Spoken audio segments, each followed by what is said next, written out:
It's Entertainment Law Update. It's Entertainment Law Update, episode 189 for the end of March 2026. Here we go.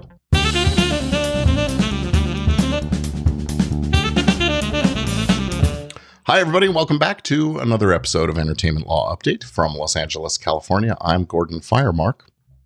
And from the Dallas-Fort Worth Metroplex, I'm Tamara Bennett. And this is our podcast where we cover entertainment stories. We're both entertainment lawyers. We talk about entertainment law, and each month we round up notable cases and news and information, keep you informed and hopefully just a little bit entertained. Hopefully with us, not at us. And we thank you so much for being here with us, and we do welcome your feedback and suggestions and any input you might have. So please visit entertainmentlawupdate.com and drop us a note or a voice message using the little widget on our screen, or you can send us email. entertainmentlawupdate@gmail.com is a great way to reach out. So what's new in your end of the world, Tamara? Gosh, I don't even know. End of March. Feels like it should be end of May, but I do not want to wish my life away. So just kind of plugging along. Nothing really new and developing at this point. So how about you guys? I would say, fortunately, much the same. We're gearing up toward the end of the school year, and for us, that means one's graduating. So that's exciting. He's very excited that he got into all the colleges he applied to, and now he's just got some hard decisions to make. So we don't know if he's going to quack or not. That's right. It's out-of-state tuition in Oregon, so that's the struggle. Yes, I understand. It's quite a lot of tuition for an out-of-state, even though it's a state-run school. It's just, wow. I remember. And I'm sure it's and you have gone two up more a lot in the last 10 years or whatever. So yeah. Yes, and two more on following behind. So a lot to think about. And well, anyway, that's what's going on in our world. And sounds fun. Yeah. So we have some big news that just broke today. The United States Supreme Court has made a ruling in the Cox Communications versus Sony Music Entertainment, drawing a hard line. Well, they've limited the liability of the ISP and drawn a hard line at things like what we saw in Grokster years ago. So the decision has real implications for platforms, creators, and anyone building a business around content distribution. Earlier today, Cox Communications versus Sony Music, the court reversed the billion-dollar verdict that we saw a couple of years ago against Cox, the internet service provider accused of facilitating music piracy by its users. The label's argument was that Cox had received over 160,000 infringement notices tied to its subscriber. They knew the infringement was happening, kept providing the service anyway, and therefore they should be on the hook for contributory copyright infringement. A jury agreed and awarded $1 billion based on statutory damage figures and so on, but the Supreme Court didn't. They came down on a key principle saying that contributory infringement requires intent to contribute to the infringement. And that can only be shown in one of two ways. Either you're inducing infringement, encouraging or promoting it, or you provide the service in such a way that it appears to be designed for infringement and has no substantial lawful use. So mere knowledge, that red flag knowledge we used to talk about in the Viacom and the YouTube cases and all that, that's not it. Even though you know it's happening, even widespread infringement isn't enough. And that's what the Fourth Circuit applied, correct?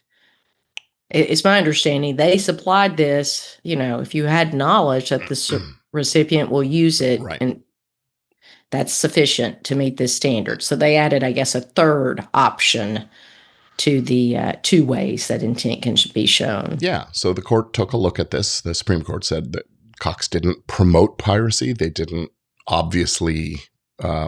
there were other lawful uses, obviously, and they even did have some anti-infringement measures in place. So it wasn't like totally turning a blind eye. It was, here's this rampant behavior that we can't exactly control, and we're doing what we can, and I guess saying they're doing their best. I guess that's an open to interpretation kind of a thing. But what gets interesting is yes, this gives the platforms and service providers out there a lot of, breathing room and whatnot, but it also does reinforce the hard boundary, the Grokster scenario, which will still trigger liability. That's the MGM versus Grokster case from, God, what is that, 20 years ago, 18 years ago, something like that? Yeah. File sharing companies got nailed, not because the software could be used for infringement, because they built and ran their businesses in a way that encouraged it. So because they marketed directly to users that were going to pirate content in a way that encouraged that, it was a replacement for the Napster service, which had been put out of business previously, and it built a model that depended on that infringing activity. That is inducement and therefore contributory infringement. So the real takeaway from today's ruling is if you're a passive conduit, even if you know you're probably okay, but if you're an active participant in the infringing activity, then you're exposed. Or the moment your business starts depending on the infringement or encouraging it, you're no longer neutral. That makes you a participant and a contributory infringer. Now, the DMCA was an argument in this also. The court shut down the argument that because the DMCA provides the safe harbor, there's an implication that ISPs must have some kind of liability if they're not following the DMCA rules. And the court says, no, the safe harbor is merely a defense, but failing to qualify doesn't automatically make you liable, which is, I think, a pretty interesting point of view. Yeah, I'm kind of trying to wrap my brain around that, but I guess it's the same thing as saying fair use is a defense. Yeah.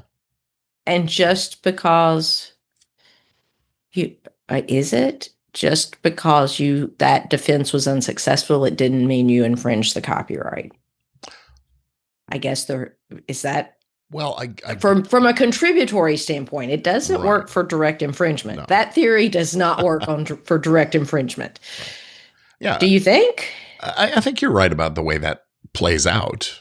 Okay. I'm not sure I agree with the outcome, but it is what we've got. Okay. So there was a concurrence from Justice Sotomayor, who agrees with the result but not the reasoning. And she says this may be too restrictive, and it leaves the door open for other theories like an aiding and abetting kind of liability or something like that. Now, the statute doesn't provide for that at all, aiding and abetting, but right. There she says the majority's decision thus permits ISPs to sell an internet connection to every single infringer who wants one, without fear of liability and without lifting a finger to prevent infringement. It also means that Cox is free to abandon its current policy of responding to copyright infringement. Ooh. As their counsel conceded at oral argument under the rule adopted by the majority, the DMCA safe harbor provision won't do anything at all going forward. It basically eviscerates the safe harbor because who cares? Right? Yeah, we don't have to comply. So what if we're an ISP? Right. And she says Congress didn't enact the safe harbor just so the court could eviscerate it. So I think that's trouble. Not the last word on secondary liability, but for now, we've got a pretty clear rule. You're not liable just because your platform is used for infringement, even when you know about it. But if you encourage, design for it, profit from it in any way, then that's going to be the Grokster scenario, and you will be liable. Right. So, and here I've just got a quote here from the RIAA from today.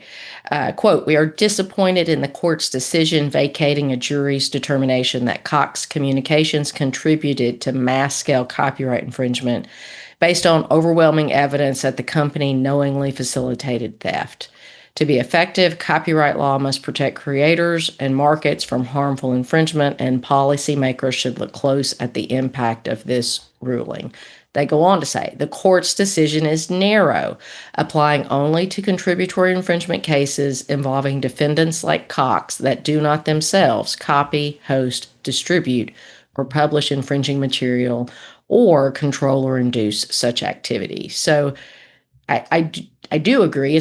I believe it's a very narrow ruling, which I think brings up this is not the last time we're going to hear about this. So, this idea that it eviscerates the DMCA isn't entirely accurate because Cox isn't hosting the material. So they didn't have anything to take down. It does impact that's true. the multiple offender kind of a thing. What do they call it? Repeat infringement.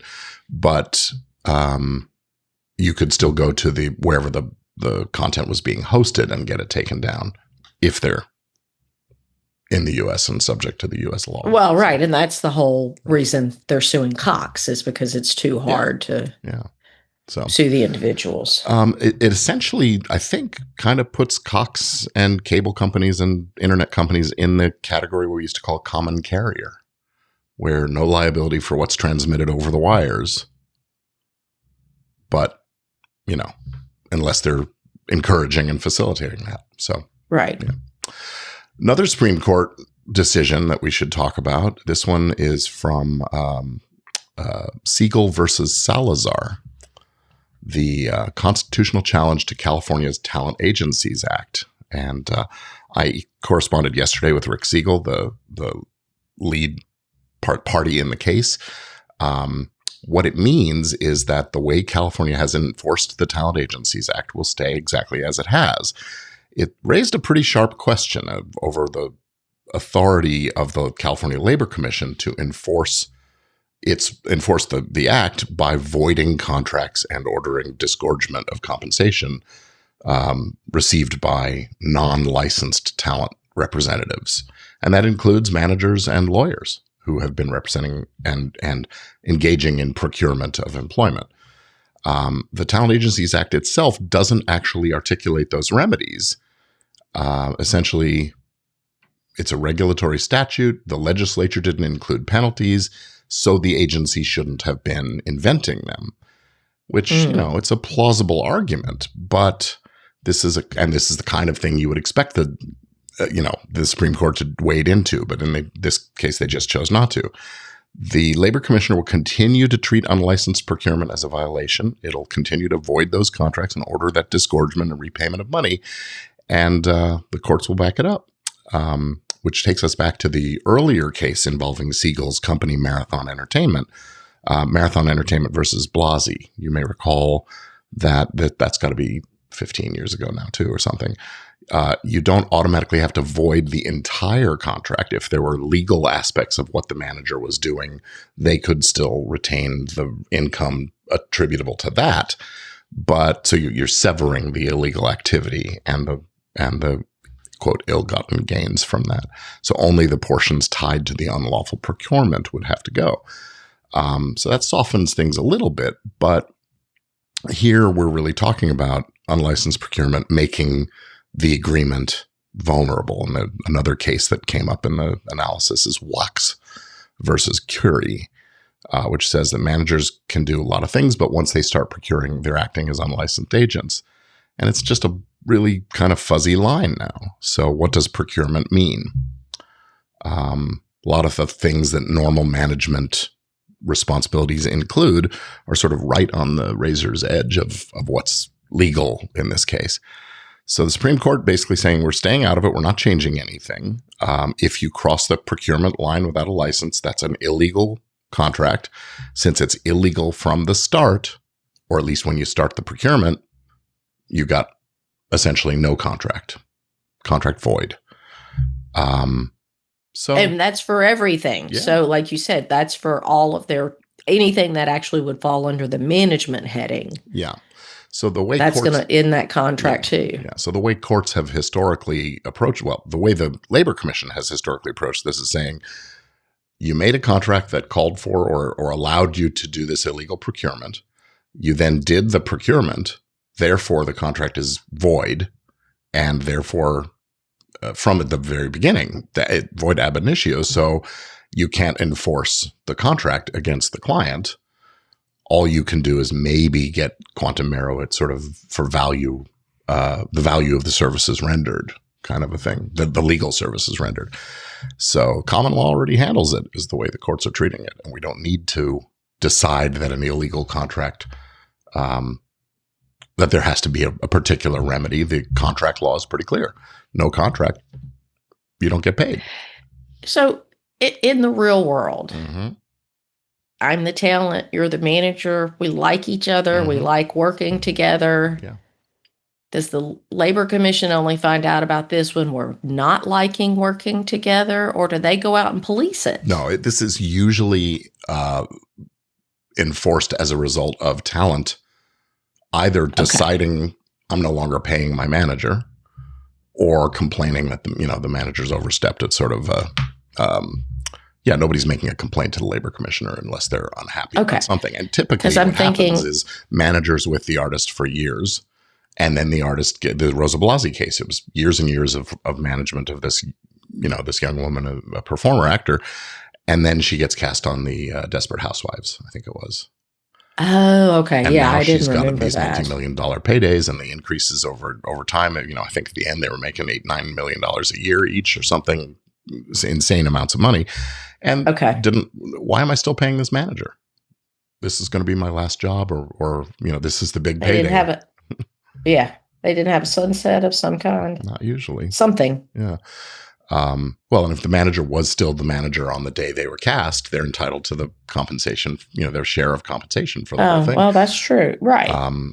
And so the out has been, oh, well, you weren't supposed to do that, so we don't have a contract, so give me my money back. Got it. And, okay. Yeah. If everybody's happy, this isn't coming into play. Well, I don't know if everybody's happy. I'm certain Rick Siegel isn't happy, and the manager. Well, no, but I'm just saying if the talent and the manager are happy, we're not having this conversation, even if the actions of the manager might go beyond the scope. Yeah, I'm not fall into the agent. Yeah, I'm not aware of any any investigations that happen sort of on the commissioner's own authority. I think they usually wait for a complaint. Okay. Yeah. Got it. You want to take our next one, also a Supreme Court decision that takes us into our AI I do. corner?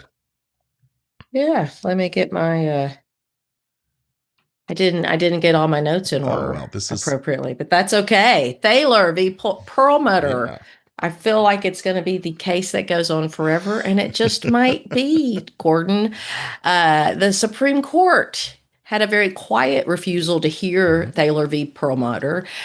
So we don't have any settlement as to the future of AI and copyright, but it did close one door that we've been looking at. At the center of the case was Stephen Thaler, who sought copyright protection for an artwork generated entirely by the AI system he created, the, quote, creativity machine.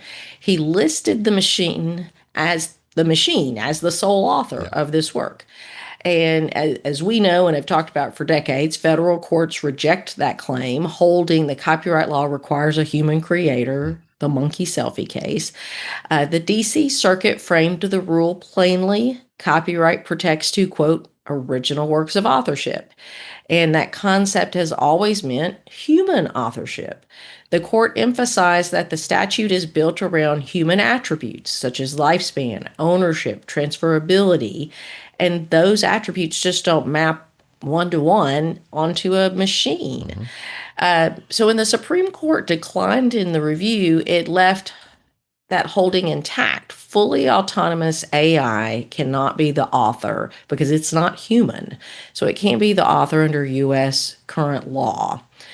But I think the issue that you and I and many other people are wondering is, aren't things that are at least partially created by AI now being protected by copyright? And we know that, at least the human the things the human did. So Zarya of the Dawn, which was the graphic novel where the artist had created the text, the layout, but had gone to an AI generator to create the graphic elements. And Allen v. Perlmutter is another test where hundreds of prompts and iterative refinements were applied, and that could possibly cross into the line of authorship. And then we're going all the way back to the Supreme Court in 1884. I love it when we do that. We actually did this class in copyright law in law school. The Burroughs v. Giles Lithographic Co. versus Cerrone. The Supreme Court upheld copyright in a photograph because it reflected the creator's intellectual conception. Wasn't that the Oscar Wilde photo? I think so. That principal technology as used as a tool,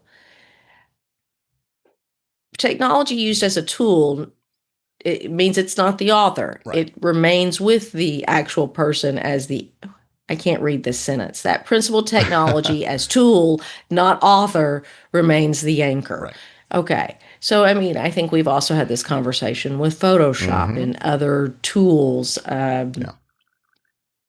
all kinds of digital workstation and production type elements. So, but we're also looking at AI litigation is looking at fair use cases, Authors Guild versus Google from 20 years ago, the Andy Warhol Foundation versus Goldsmith from just the last few years, as we're looking at this battle over training data and market harm. I think we are kind of suspended between clarity and uncertainty as to where this is going. AI alone cannot create a copyright. But what happens when the human guides the machine, and how much guiding is necessary? How much assistance is necessary for the AI generated works? And I feel like we talked about a case in the last 2 years where the human author, submitted all of the prompts that they generated. Yeah, that was the Allen to the U.S. Turner. Copyright Office. That was Allen. Yeah, that's the single slice of American cheese, I think was the name of the artwork. Okay, yes. Okay. And I had a conversation with a non-IP lawyer in the last week or two, and they're like, well, I just, could this maybe be protected by AI? And I'm like, do you have any evidence as to how many prompts were made, what use, and I don't believe any of this evidence exists. I'm like, well, I think it's a losing argument. I think this really, I think this really, I think what we're headed for is litigating the minutia of how much of this work was created by AI and how much of it was created by the human author. And oftentimes the evidence won't be there for the human author to prove that the level of their involvement to the satisfaction of a court or a copyright office. And these were test cases where the creators that were doing this were deliberately keeping track of who did what, or in the case of the American cheese story, or the Thaler actually identifying the author as the machine. Was sort of which was his machine, right? I mean, that he went through a whole patent related to his machine. But I think he was doing it to make a point rather than just claiming he was the author and he had used the tool. Like if you and I made something using Photoshop, we wouldn't say Photoshop did this. We would say I created it. I used a tool and I created it. Right. So I think he was or asking for some guidance or provoking something out of the courts. But I'm really worried that if I'm a copyright plaintiff because of something I used AI to create, but did my own part of it, the defense says, well, that's AI.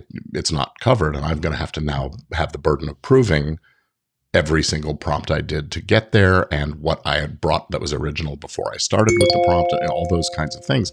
I think it's going to dramatically increase the cost of litigation, the difficulty of getting representation in these kinds of cases.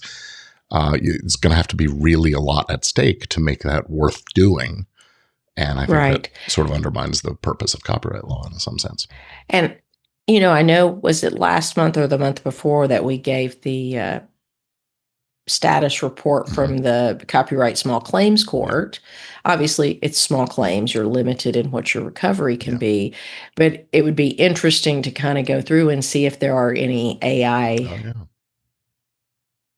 subject matter kind of things showing up in the small claims court. And I certainly, if I was a defendant in one of those filings, it would give me the reason to opt out of the small claims process, because I know that it's going to be too costly, too expensive, too difficult for that plaintiff to disprove or to prove copyright protection exists in the first place. Yeah. So, again, I think we're... So a fun little tool I found in which is an actual agent that is a prompt builder. Yeah. So then I'm thinking, that to me feels like it's even one more step further removed, because I'm just telling it, this is what I think I want. Yeah. Or this is what I want. You write out the prompt to help me get that. Yeah. Well, right. And so if you use one of these prompt builders and then you use it to prompt in ChatGPT, now we have to look at chat logs, but both with the ChatGPT and whatever tool you use to make the prompt builder, and maybe even the tools that were used to make that. From a copyright defense standpoint, those are going to be the discovery requests that are going to make it really hard for plaintiffs to even comply, much less prove, Oh gosh. Yeah. So not being a litigator, I'm not sure exactly how that plays out in the real world. At what point does it become overly burdensome, or who knows? And some of these services may not keep chat logs, or who knows what. So yeah, I don't know. I do love that prompt. I love that prompt agent. Yeah. I mean, there's no question the AI tools are helpful and useful and cool, and they're still getting things wrong from time to time. But oh gosh, yes. And full disclosure, some of the summaries that you're hearing today have been helped by AI in the analysis and interpretation of cases and things. So, it's and also that prompt builder. Yeah. It's getting better. Was used in the process today, okay. And I'll talk a little bit about it when I get to the case that I used it on. Well, the next story we might have to talk about, still in the AI arena, is a Canadian court is letting an AI case proceed against OpenAI. This is out of Ontario, Canada, to put a finer point on something we've sort of suspected for a while. You don't have to have a physical presence in Canada in order to be sued in Canada. So we have a couple of major Canadian news organizations, the Toronto Star, the Globe and Mail, CBC Radio Canada, all suing OpenAI, alleging that their copyrighted news content was scraped and used in training OpenAI systems, and that would and did cause harm in Canada. The OpenAI service, they pushed back at the beginning, asking the court to dismiss on jurisdictional grounds. Straightforward argument. We're not based there. The conduct occurred outside the country, not a sufficient connection to Ontario to justify the case proceeding there. And the court said, tough, you're wrong. On the question of whether Canadian copyright could even apply to the alleged conduct, the court said that's not something we need to decide now. That's a merits question that will work out as the case moves forward. No reason to dismiss right now on that basis. Then on personal jurisdiction, they applied the Canada's real and substantial connection test and found that standard satisfied. Sounds like minimum contacts under Volkswagen, shoe, right? International shoe. Yeah. Why am I thinking Volkswagen? I think there was a Volkswagen case. There was. Too. Yeah. Yeah. They're Canadian companies as plaintiffs. Their content was created and monetized there. The alleged harm was felt in Canada, and the services were also offered and used in Canada by Canadian users. So the court said that's enough. So you don't have to have offices, employees, or corporate footprint there in order to be amenable to a lawsuit, to being, what is the term, hailed into court? Yeah. So the underlying principle is familiar, being applied more aggressively in the digital context. Your activities have meaningful effects in a jurisdiction that then can assert its authority over you. This is interesting to me. I've had a couple of friends in the podcasting space, which is also very international in its scope of it. The output can be consumed pretty much anywhere, who have been sued over what I would characterize not as frivolous, but relatively minor infractions of the rules that have, come back to bite them in big ways, extraterritorially, in the sense that the plaintiff is located in Ohio and the defense is located in Ohio, but you've got a Florida plaintiff suing and Florida courts exercising jurisdiction because the podcast is distributed there. Everywhere. This could happen overseas too. And so we could find ourselves seeing more and more content-related lawsuits with decisions like this saying, okay, yeah, we can reach you. And I don't know what the outcome of that all is for people. Do we no longer have the right to travel to those countries where we've Well, once I been know. I'm sued? about to say, if you want to be served, if you don't want Yeah. to be served, you're not going. Well, but I mean, what if they have an alternative way of, so I mean, OpenAI obviously found out about the lawsuit and was able to defend it, right? So what if you don't defend and there's a default judgment in a particular country against you? Then you go to that country and they grab you up and seize everything you've got with you and demand that you pay the judgment or you can't leave. Who knows what? Maybe that's an exaggeration of the possible consequence. But anyway, here we have, another AI case, in this case showing the AI companies are not going to be immune from these things.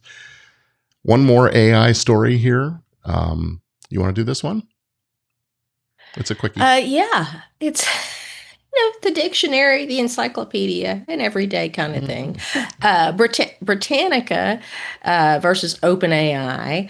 Encyclopedia Britannica and Merriam-Webster, the dictionary, who owns the encyclopedia company, have filed a new lawsuit against OpenAI in federal court in New York. They're alleging OpenAI copied and used nearly 100,000 encyclopedia articles and dictionary entries without permission to train their AI models. The publishers also claim that ChatGPT can generate outputs that closely resemble or reproduce their content, effectively substituting for their reference materials and diverting traffic from the encyclopedia and dictionary platforms.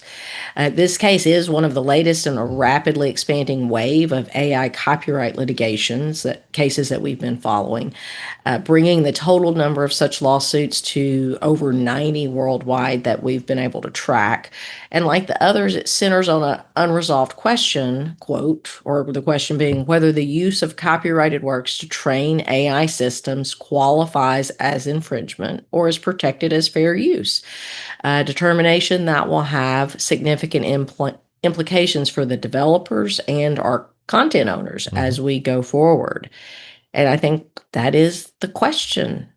And we've had the authors' cases came down and said, some of them said no, and some of them said yes, We're right? still very mixed in the outcomes, and we've still got 90 cases going. So yeah, we'll have more to talk about for the next 20 years, probably.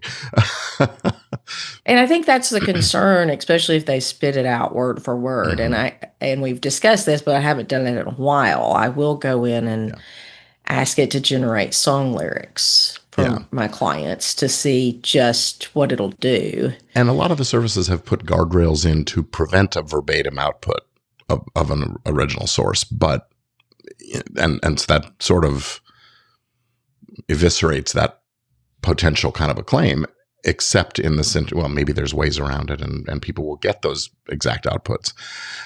And just interestingly, if ever there was a business segment that was deeply affected by OpenAI, I think it's the encyclopedia and dictionary business. These are the plaintiffs you would have thought would be in this in the very beginning, because, who goes and opens a book anymore? We all go online. And what does this mean? Or what's the implications of that? And so I think that's. I remember being so excited when we got a full set of workbook dictionaries. And, you didn't get. Well, I guess people did get the full set at one time, but we just got like a book at a time. I think we bought them a volume a month for a couple of years, Yeah. So, you kind of got A through C, and then if you had to do research on Z, you might be out of luck. You still went to the library. You still went to the library. Well, one more AI story that's been interesting to note is Nippon Life Insurance Company of America suing OpenAI over ChatGPT giving unlicensed legal help that pushed a former plaintiff to breach a settlement agreement and then flood the court with filings. So this woman, Graciela de la Torre, was a disability claimant who settled and dismissed her case against the insurance company with prejudice on January 2nd of 2024. But then she had second thoughts, or just decided to ask ChatGPT for legal help, and asking if the previous attorney had negotiated the settlement was gaslighting her. And ChatGPT, I guess, gave her an affirmative on that, and so she fired the attorney. Then she used ChatGPT to suggest arguments and draft filings to try to vacate and reopen the closed case. And then allegedly, ChatGPT helped her file at least 44 new motions and papers. The court eventually denied the motion to reopen and said that the settlement was valid. But Nippon still had to spend a lot of time and money responding to this flood of filings, both before and after. So Nippon says, first, tortious interference with contract. It says OpenAI knew about the settlement and still helped Delatore breach it by filing to reopen and by adding Nippon to a new case on the same issues. Then abuse of process says that ChatGPT aided a wave of filings that had no proper purpose, and that were used to harass and burden the insurance company. And third, unlicensed practice of law. There's a good one. ChatGPT, it says, allegedly drafted legal papers, did legal research, and gave legal advice in Illinois without holding a law license. And it points to examples of ChatGPT-style filings, including fake case citation. Okay. So there we are there. So Nippon wants the court to stop OpenAI from giving legal help to Delatore, declare that it practiced law without a license, permanently enjoin OpenAI from practicing law in Illinois, and pay $300,000 in compensatory damages, attorney's fees, costs, plus $10 million in punitives, and any other relief the court finds proper. So this is a relatively new case. We don't have much going, but it does really sort of open up that conversation we were having a minute ago about tool or author, right? In this case, was it a tool or was it the attorney? Okay, in a case that was in the news, but I don't think I tagged to put into the rundown.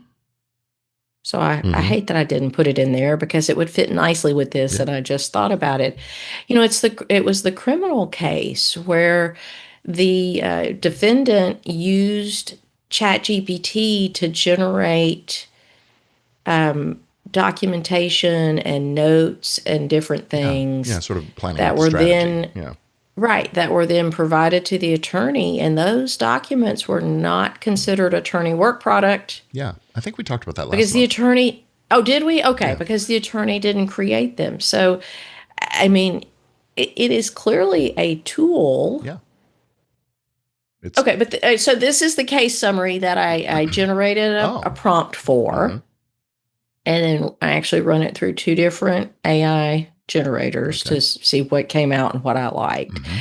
There were a couple of things that, because the prompt did not say that this was a legal audience. It was a general audience for the podcast.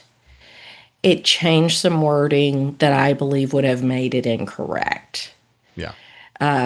So anyway, it changed permanently in join to something else that could convey that, but didn't use that legal terminology.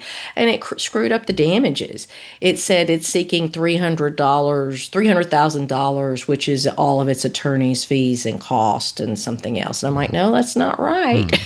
So anyway, I thought it was interesting to kind of just double check it and see where, it just didn't get it right. So yeah. Well. So did you hear about Afroman?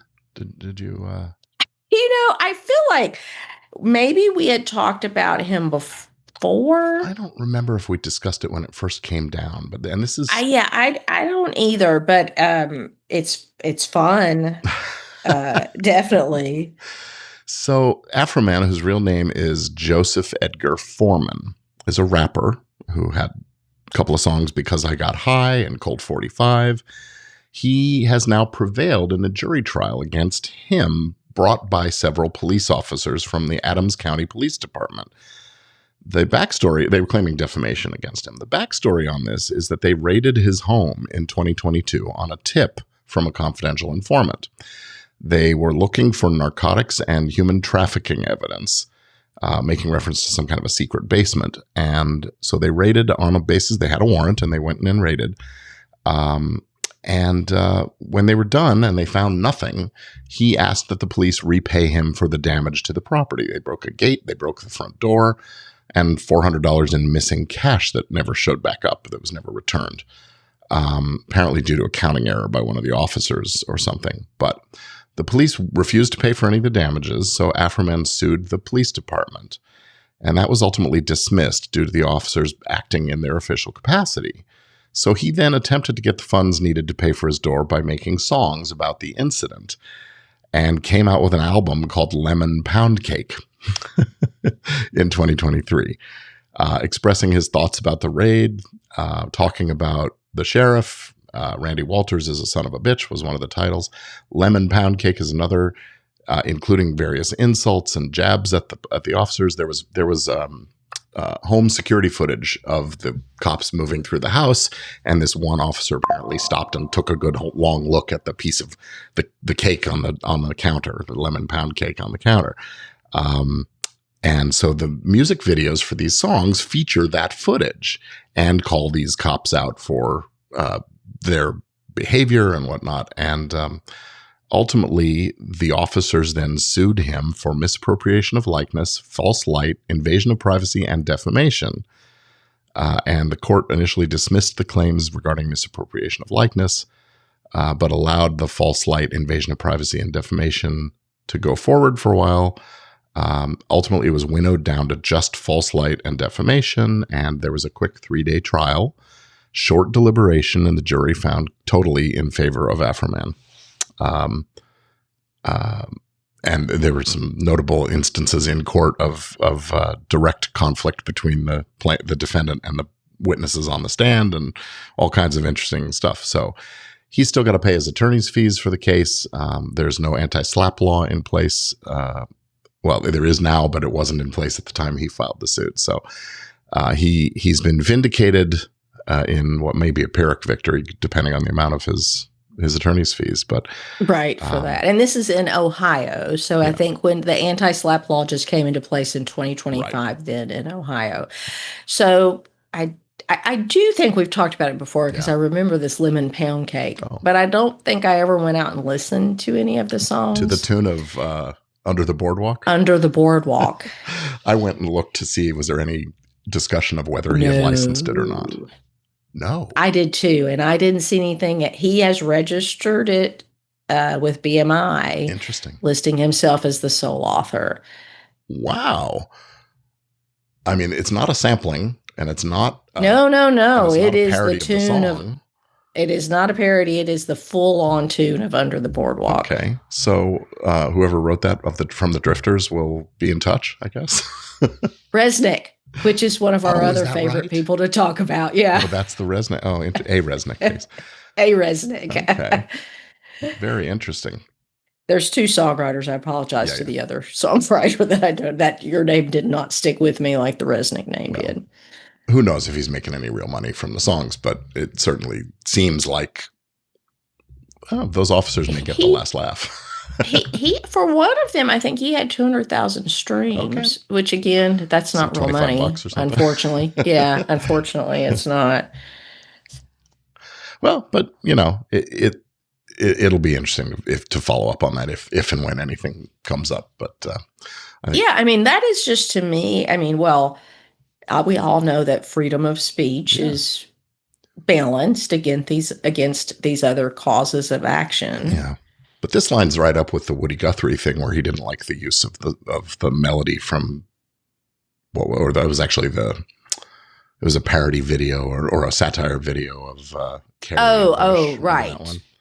This Land Is My Land. Sorry, I guess I was going backwards to his ability to make these works to make fun of the officers. But that's obviously his First Amendment right, but that's balanced with these defamation claims. Yeah. So anyway, we may see something more about this and talk about Afroman again on the show. Who would have thought? But anyway, what's the next story we've got to cover? Well, Isaac Hayes, his estate has settled with the Trump campaign. They reached a confidential settlement with Donald Trump and his campaign over the unauthorized use of the song "Hold On, I'm Coming" at campaign events. We've talked about this in episodes 172, 180, and today 189. The lawsuit was filed in August 24, alleging that Trump and his campaign used the Sam and Dave hit, which was written by Hayes and his longtime collaborator, David Porter, without permission at more than 130 rallies between 2022 and 2024, as well as the 24 Republican National Convention. The estate claimed copyright infringement and sought to stop further use of the song. The reason they're able to claim this copyright infringement is because the estate opted out of the BMI blanket license for political events. So there was no grant of a public performance license for these type of events. In September 2024, U.S. District Judge Thomas Thrash Jr. issued an emergency injunction in federal court in Atlanta, ordering Trump to cease using Hayes' music at the campaign rallies. Then on February 23rd, 2026, Hayes' son, Isaac Hayes III, announced that the parties had mutually resolved this dispute. After a review of court documents, it shows the case was voluntarily dismissed with prejudice, each side covering their own legal fees and costs, but we don't have any other settlement terms. The family did make a public statement saying they were satisfied with the outcome and emphasized that the case reinforced the importance of protecting intellectual property rights, legacy, and proper authorization to use creative works. Hayes III had previously stated the family sought to distance the late artist's music from the Trump campaign and objected to what they viewed as unauthorized and inappropriate political use. All right.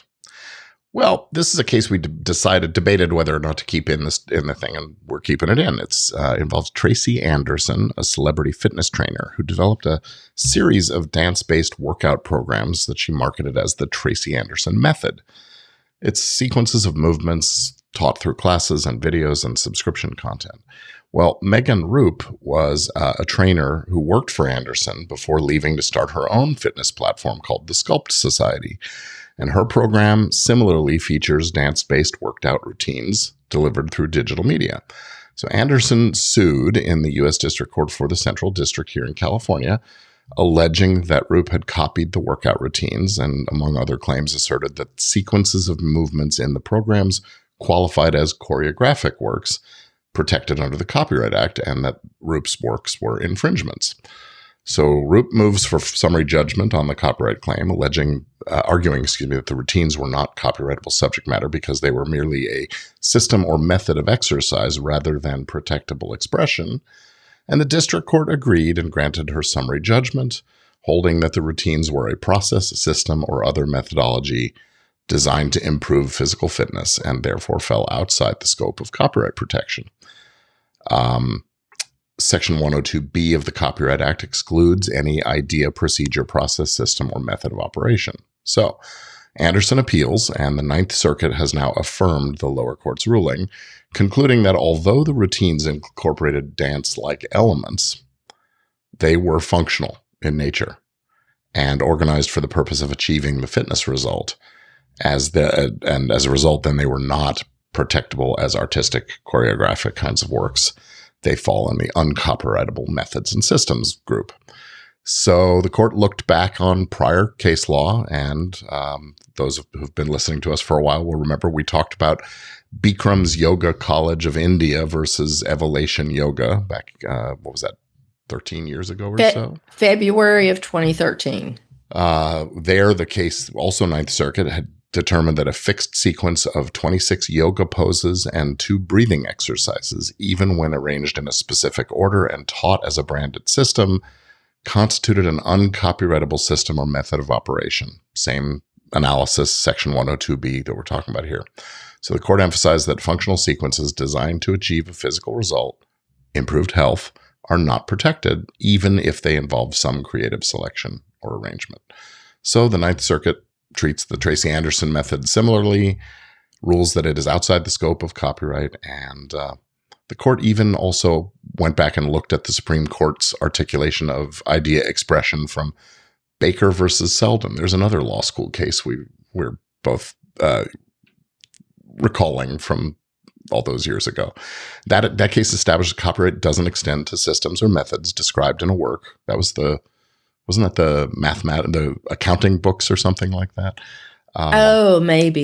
Yeah, I'm not remembering. And the author's only to the author's expression of the ideas embodied there. So, same, also consistent with Feist Publications versus Rural Telephone, and so on and so forth. So, here the court implicitly distinguished true choreographic works like stage dance performances, which are made for expressive purposes and do qualify for protection when they embody original expressive authorship rather than just functional instruction. So here those routines were fitness. So in quote, dance fitness, for anybody who's into that. I am not. But I have a girlfriend who loves to dance. I mean, she loves dance fitness. So I think the only way you could maybe get this to fit under copyright is if you don't say fitness, exercise, health. Right.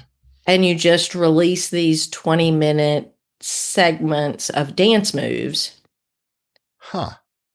And then but it's a marketing issue. Well, and at what point does that marketing not matter? How it's marketed isn't the point. It's what it's actually used for, right? Well, but maybe I just want to learn how to dance. Okay. So you go to Zumba? So, to pick a brand. Yeah, well, right. I'd rather go to CrossFit than go to Zumba. So anyway, that's just me. But there is this whole new rage of these young, cute moms who evidently who have just had kids. I don't know why the apps think I'm the target audience for this, where they're doing dance steps in the garage. Yeah. Oh, and you can sign up for their program and learn these dance steps, which are clearly choreographed dance steps. Yeah. But it's for the purpose of fitness. Yeah. I mean, and it's entertaining to watch. I mean, that's the thing. If it's marketed effectively through TikTok videos of people doing these dance steps, is that artistic expression or is it physical fitness? I think if you don't call it fitness. Right. It's just an added benefit, right? A side effect. That's right, which any dancer would tell you that. Sure. Yeah, interesting. Okay, well, somebody try that and let us know. Episode 38 is when we spoke about the yoga case. Wow. So a little while ago. Yeah, interesting. You want to tell us about BMI and the Concert Promoters Association? I will. Okay. I wonder if we've got it up there. Okay. So you've probably been hearing this some in the news about the Live Nation is what we're really talking about is this Live Nation case. The U.S. Court of Appeals for the Second Circuit has overturned, it's part of the Live Nation case. Sorry, that one was ticketing. This is not the ticketing case. Has overturned BMI's recent and dramatic price hike on Live Nation, AEG, and other concert promoters. According to the ruling, there was a 138% rate increase approved by the lower court, and that was unreasonable. And there was no precedent in the history of the industry for a new approach to concert revenue. So BMI is one of the, I think we have 5 PROs, performance rights organizations in the U.S., and they grant, just like we were talking about these public performance rights related to Isaac Hayes songs, they actually come up with a blanket license for these large concert promoters, allowing them to use all of the works in the BMI catalog. And they negotiate agreement, and they failed to negotiate this agreement with the National Association of Concert Promoters and on these rates and revenue for blanket licenses. So this was the first time that BMI actually petitioned and went to the U.S. District Court for the Southern District of New York to set licensing terms. And this is part of their antitrust consent decree. And the Promoters Association, whose members include the 2 largest promoters, AEG and Live Nation, has historically, again, secured these blanket licenses. So in the past, usually they've just negotiated the rate, but this they time just they negotiated a rate, but they just couldn't come up with a rate because BMI had increased it, 138%. And a lower court had approved that. But this action overturned a previous lower court ruling from 2023, which significantly increased the public performance royalties paid by the members of the North American Concert Promoters Association, again, including Live Nation and AEG. In this ruling released earlier this month, in March, the federal appeals court said that the lower court judge needs to rethink his 2023 ruling. Quote, the district court adopted a definition of the revenue base that had no precedent in the history of the industry without a compelling reason. But despite striking down BMI's rate increase, the appeals court decision wasn't a complete loss for BMI. The court suggested that BMI would still potentially be owed an increase, just not that much of an increase in what their Live Nation, AEG, these large concert promoters are having to pay for their blanket license. And again, that's for people who just kind of a primer. When you go to a concert and you're hearing live music, it's a public performance, and somebody should be paying the performance rights organization, which that money goes to the music publisher and goes to the songwriters. Yeah. And venues sometimes they have blanket licenses for all the incidental stuff, but when it's a packaged show, like a concert tour coming in, the venue usually expects the promoter to pay that. And that's why the promoters here, which also own some of the venues, of course, but they were in this dispute over the royalty rate to be paid for those things.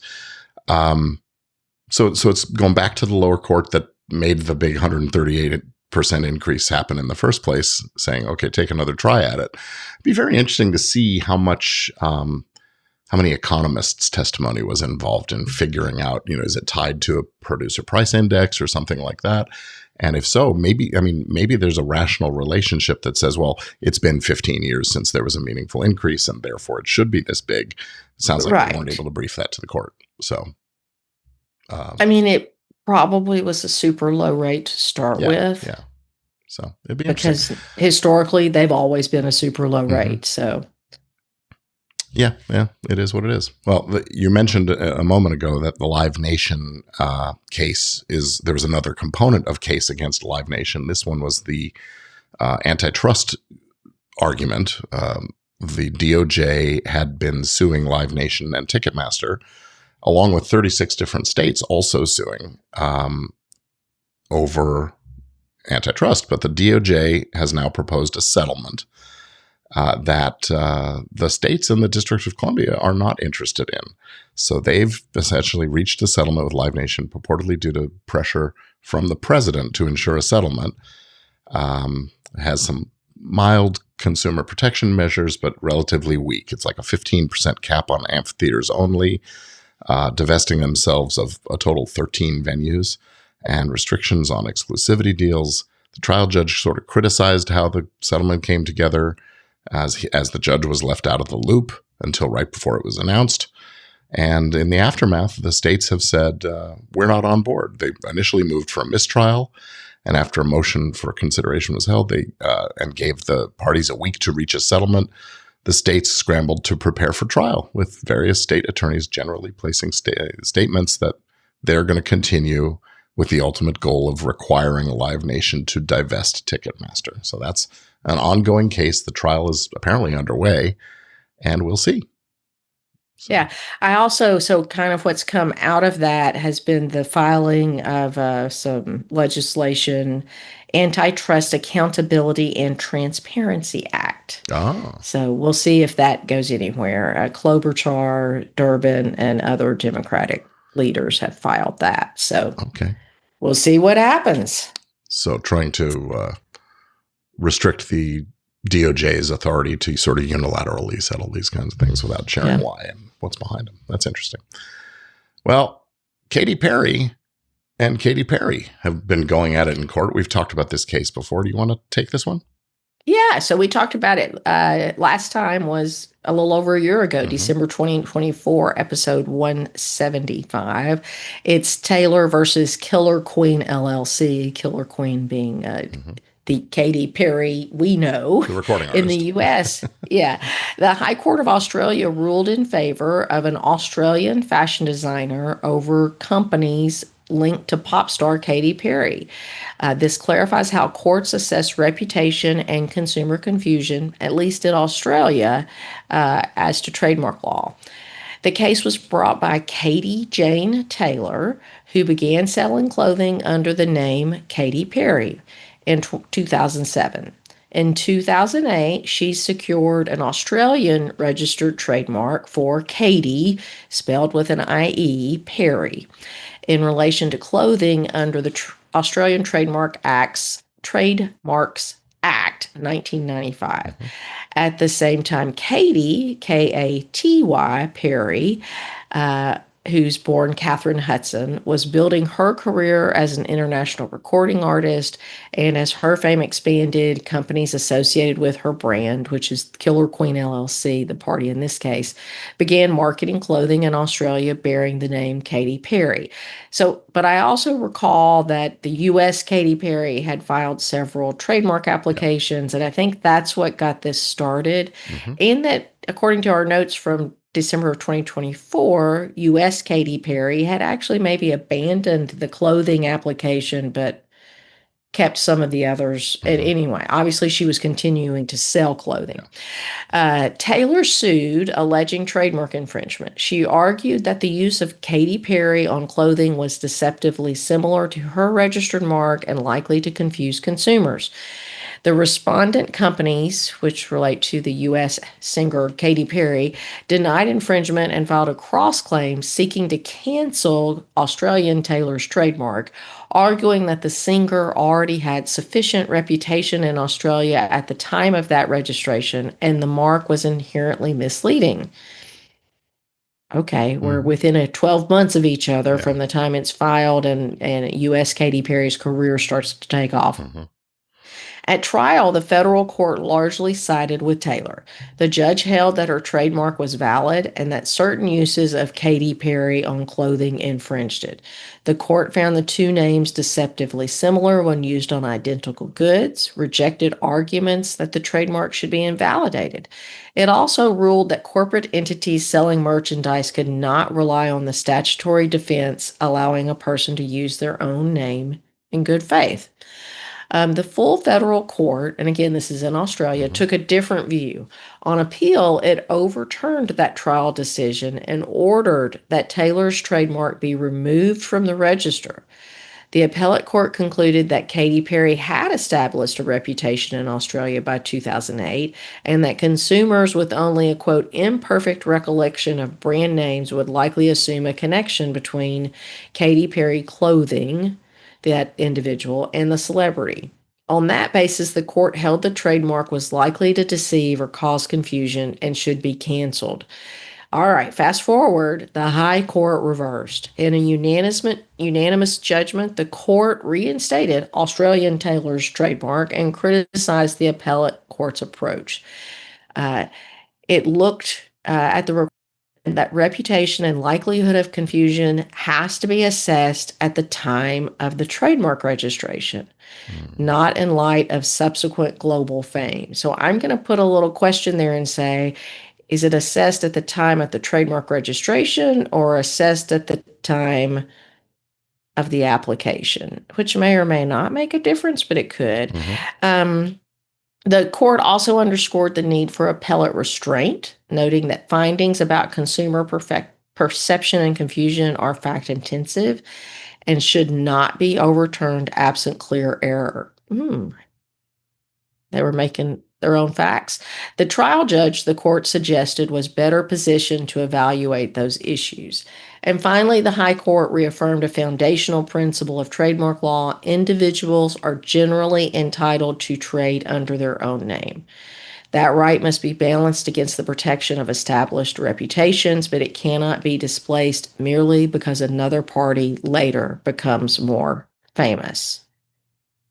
So the decision clarifies a few points under the Australian law.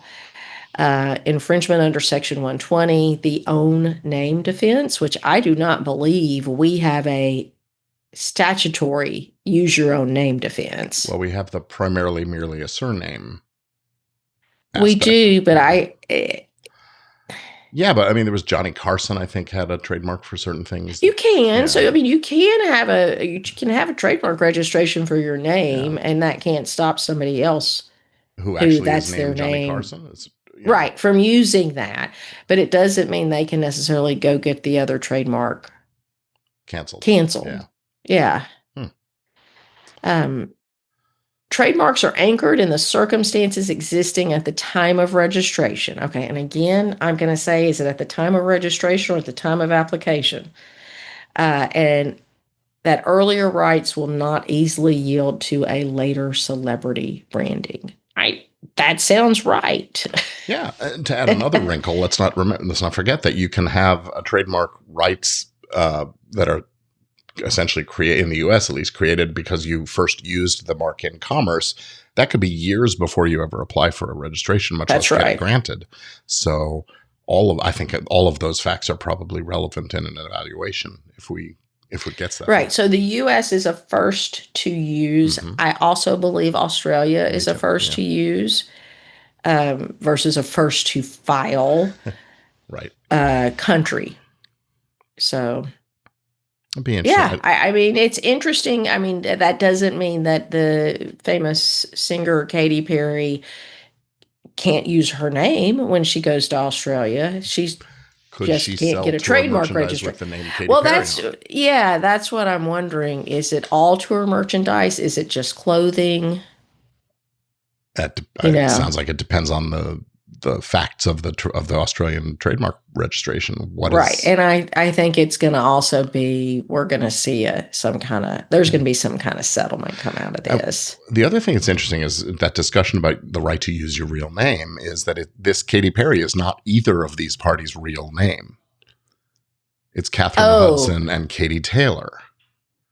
Now, I think Katy Taylor may be a married name, so she may have started as a single woman named Katy Perry. I don't know the facts there, but that's true. Because I, had some experience years and years and years ago. I'm like, seriously, it's the guy's last name. Are you telling me he can't run his business under?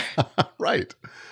Yeah. Where are we coming from here? Because that's pretty much a good common law. That's how that works. Yeah. Interesting.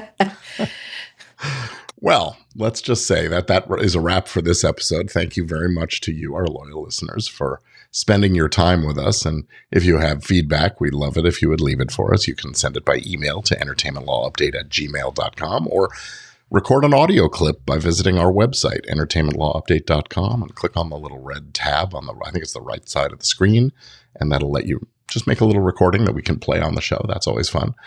And Tamara, how can folks find you if they need to? Yeah, they can find me. The firm's website is harperbates.com. You can also find me at createprotect.com. Most social media, I am at Tamara Bennett, TamerAbennett.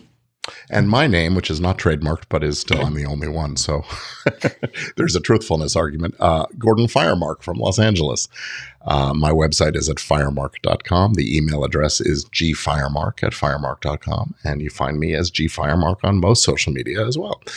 I want to say thank you to our crack and dwindling team of contributors. We have John Janicek, our managing editor, has been with us a very good long time. We thank and appreciate you to the ends of the earth, John, and also Charles Thorne and Alexis Allen. But we are looking for help. So if you are interested in joining our team as part of the family of contributors to the show, reach out to us. It's entertainmentlawupdate@gmail.com. And with that, I'm going to push this button and the music will start playing, I think. Wait a minute. I pushed the wrong button and it didn't. So, all right, we're going to say thank you for watching and listening, and we'll see you again real soon. That's showbiz.